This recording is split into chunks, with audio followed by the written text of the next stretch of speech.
Tell me, Dr. Freeman, if you can. You have destroyed so much.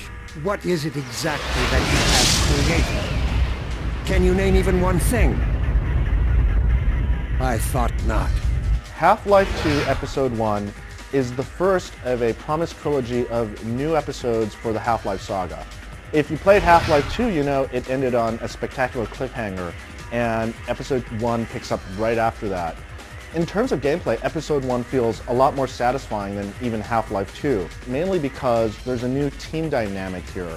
In Episode 1, Alex Vance, who is one of the favorite new characters that was introduced in Half-Life 2, is by your side the entire time, and she's very intelligent for a computer-controlled character. She's capable of holding her own, she packs lots of firepower, and she covers your back while you can kind of figure out the many puzzles in the game. And she's kind of like this running commentary as you go through the game.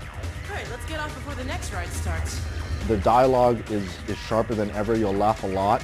At the same time, there's just a really good sense of warmth that you get from all these characters, like they're old friends, and even when they show up for cameos, you kind of feel relieved that, oh, they made it, and they talk to you. I wondered if you were going to make it in time. The original voice cast returns intact, and even though, Gordon Freeman still never utters a word, you kind of feel like part of this family.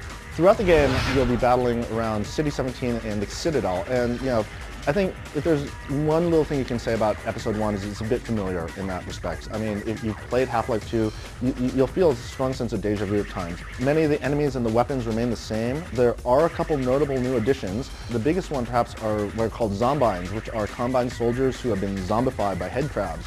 There's some new behaviors. You'll see Combine soldiers rappelling off buildings, which is really cool when you see just a bunch of them come at you like that. They're a bit smarter than before too. I think one of the things we had about Half-Life 2 was they didn't display the intelligence they showed in the original Half-Life game. And so here they are, they do take cover a bit better, they do kind of dodge you a bit better, but still not quite seeing the squad mechanic that Half-Life was known for. In terms of just the sheer challenge of it, it really feels like Episode 1 is kind of geared toward people who've played through the Half-Life games. The puzzles are a lot more challenging, the tactical battles are bigger. Oftentimes you will have battles that are also a mix of puzzle solving too. So while you're desperately fighting for your life, you're also trying to figure out what do I need to do to get out of this situation? And you have to just take a look at everything in the environment and use the gravity gun and the physics that are in the game just to manipulate things and move things around. So it's a very encouraging, sense of gameplay that it's not your mindless running gun. It's very much tactical thinking and at the same time puzzle solving. Surprisingly, there are no vehicles in Episode 1. Now, vehicles were kind of a big thing of Half-Life 2, where there was the airboat sequence and then the buggy sequence. And since Episode 1 takes place in the confines of the city and it's all urban combat, you don't really see any vehicles at all in Episode 1. So it's all just pretty good, infantry combat, running around the levels, just trying to figure out what you can do. Visually, Episode 1 just maintains just the technological standard Half-Life 2 was known for. Now, with Episode 1, they introduced this high dynamic range lighting in full force. And this is basically the next generation of lighting. You'll see this in a lot of new games. It just creates much more believable atmosphere and light.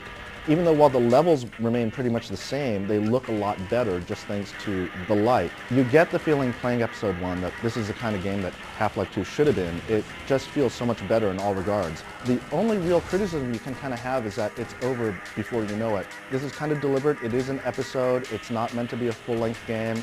It's priced at about 1/3 of a regular game, so you're looking about 1/3 of the content of a regular game. The good news, at least with the episodes, is that in theory, Valve will be able to get these out faster, and we won't have to wait too long for the next set of answers in Episode 2, which is tentatively scheduled for release later this year.